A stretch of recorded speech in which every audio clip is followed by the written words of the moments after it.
Joining us from Baylor is Coach Kim Mulkey and our student athletes, Brittany Griner and Destiny Williams. We'll start out with questions for our student athletes, and then we'll go to questions for the coach. Who wants to start us off?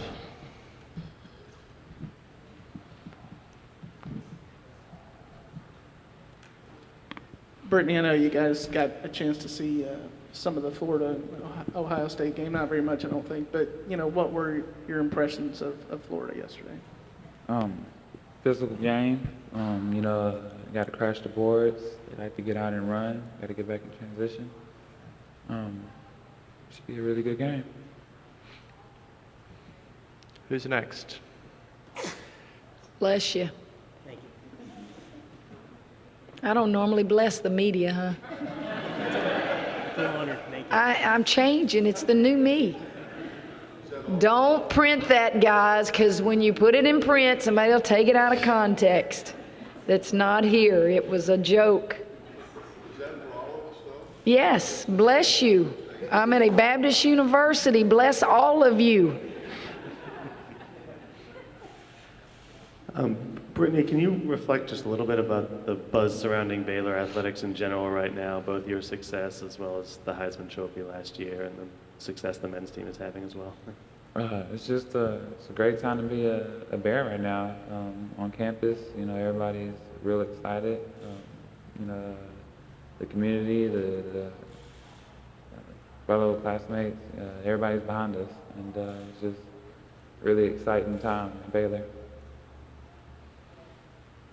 Do y'all hear something back there? Like a TV on or something? We'll check it out. Go ahead. Kind of as a follow, Brittany, to the enthusiasm around Baylor right now, it all kind of started with the woman to your left. Her program made the first surge there. What is it about her program that maybe rubs off on others and has made your program so successful? Coach did a lot for Baylor, women's basketball, and it's just it made us spark. Everybody wants to do the same. She makes everybody around her better. The men, the football team. She gave the football team a pep talk one time, and they were all talking about it all day. Like, is she like that all the time? She's just coaches is definitely good for Baylor. Right here. Let's go to John first. Destiny, will you talk a little bit about being the #1 team in the country? You get everybody's best shot every time you guys take the court. Will you just talk about dealing with that pressure, knowing you're going to get a good team's best shot? Well, for us, we want everybody's best shot. That'll only help us personally to become a better team and help us to work on things that we need to work on.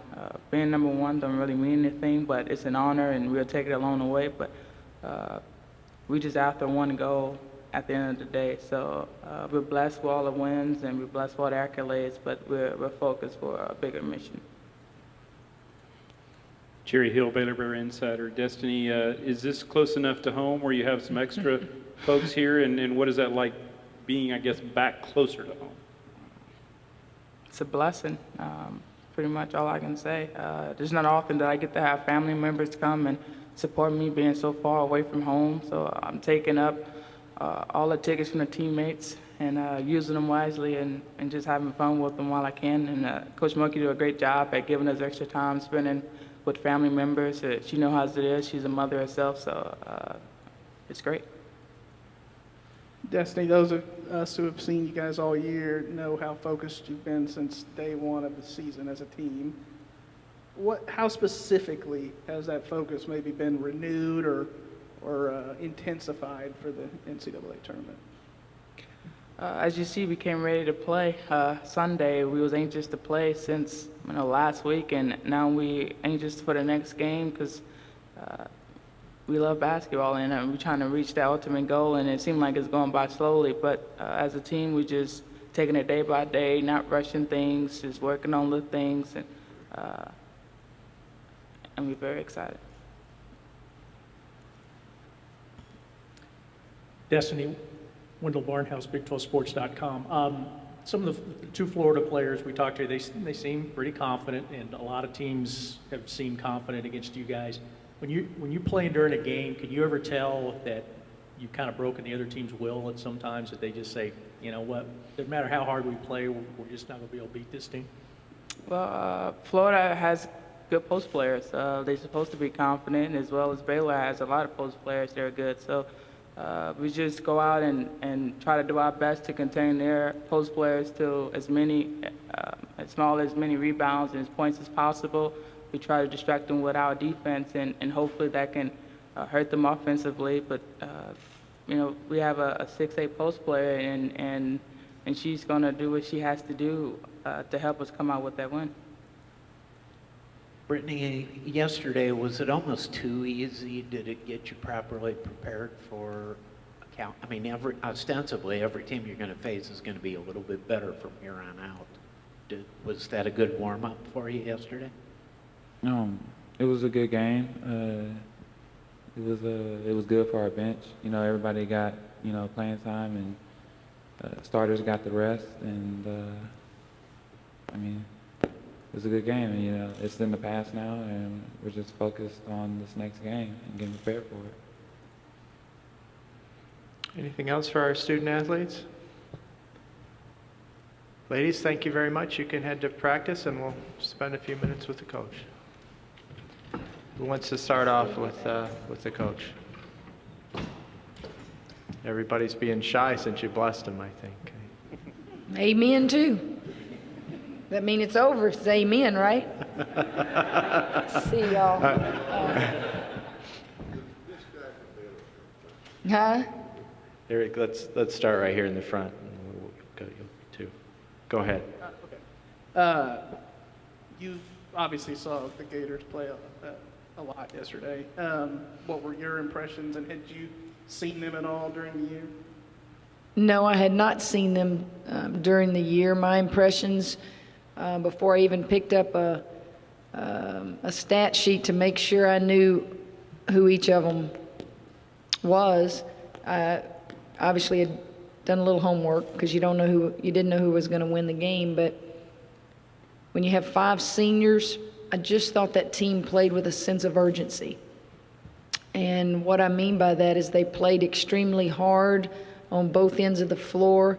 I thought you can sometimes play excited and undisciplined and have a sense of urgency. I thought they played with a purpose.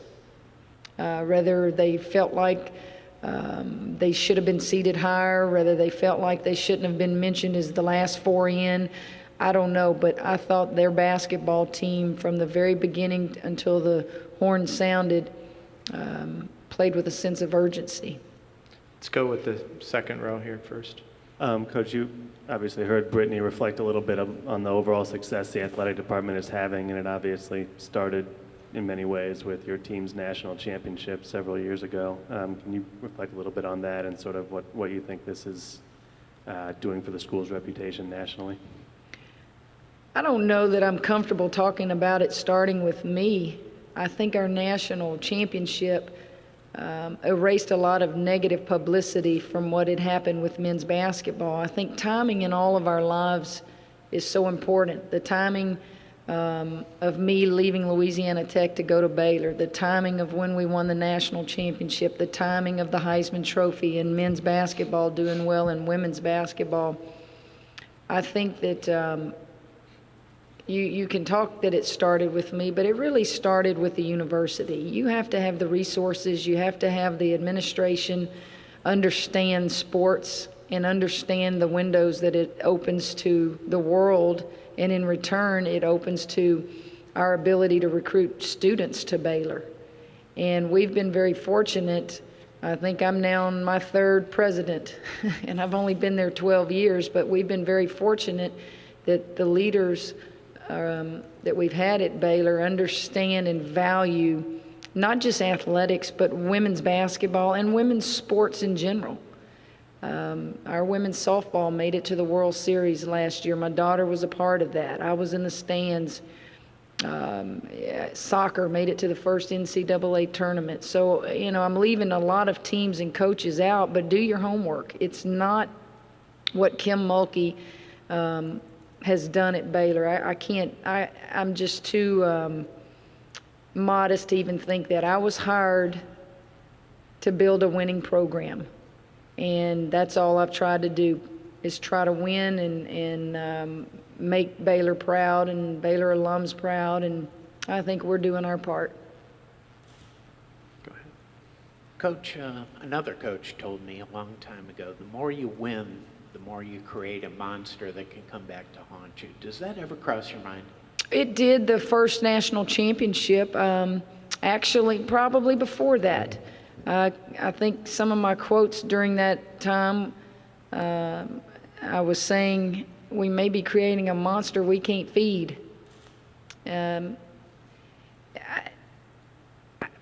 Okay, we may not win a national championship this year, and somebody will write a negative article that we're failures. So what? We go to try to win a basketball game. We hope that we put our university in a position that they're proud. And athletics, there are disappointing moments. We were disappointed last year, but life goes on and we regroup. And I just want Brittany Griner and Odyssey Sims, really more so than any player in the locker room, because I would venture to say every other player in our locker room has won some kind of championship, as in a state championship and a Big 12 championship. So they've won at the respective highest level, high school championships. Brittany and Odyssey have never won even a state championship, and I just want them to feel what it feels like. And the joy I get from winning, it's not a joy that ever gets old for me, but I don't say this arrogantly, I've done it. My joy now is to watch Baylor fans and watch Baylor people get excited and feel like we're running with the big dogs. And they've never had that feeling before. And I take great pride in that. Go ahead, John. Coach John Wagner from the Toledo Blade.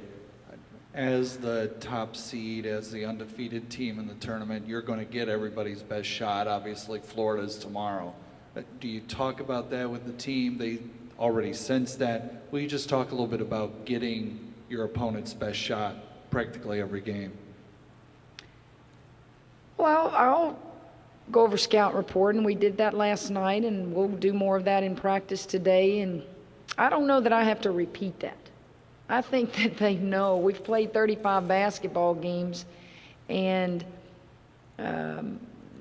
it's amazing to me maybe how resilient we are in understanding that there are going to be lots of teams that play their best game against you, and you've still been able to keep a perfect record.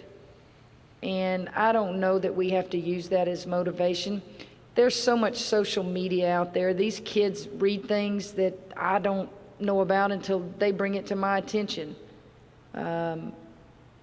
We'll go out and we'll work on things that we think that they will do and things that we will do, and go play. Kim Wendell, Barnhouse, Big12Sports.com.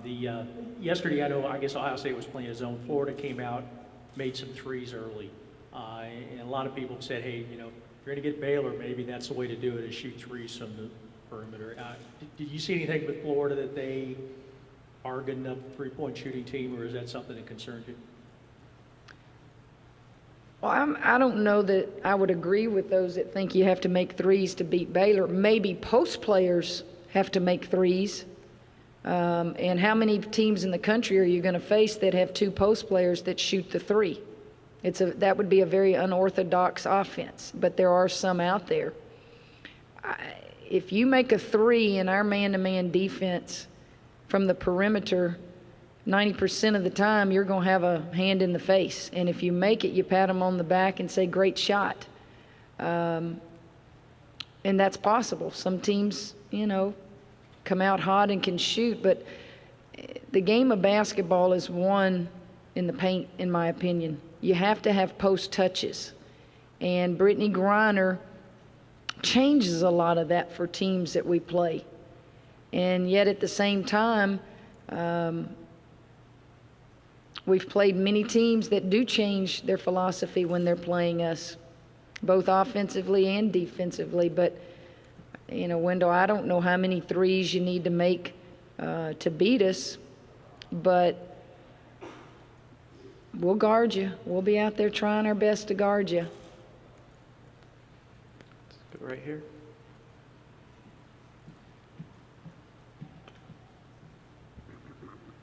Kim, I guess your record speaks for itself, but I know how much of a sports fan you are. How do you, I guess, kind of insulate yourself with so much basketball going on? What's insulate mean? Is that like insulation in a house? Huh? Well, I watch basketball.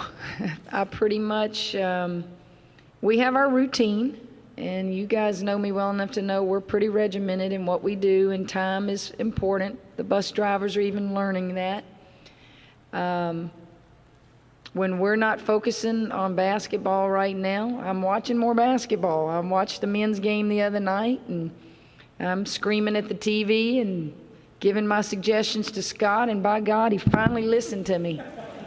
And I just knew we had that rapport through the television. Just watch basketball. It's a fun time of year, and the disappointing thing for me right now is I'm not home watching Kramer play baseball. He's had some games, and he's needed his mom there because they got drilled in one game, and I'm not there, and I don't like that. I don't like not being there. So that's the hard part right now, is that I've always had my kids with me, or I've been at their games, but during the playoffs, I can't work my schedule to be there. But otherwise, I'm in the room and working out in the mornings and watching ball games. I know that's what y'all are doing, right?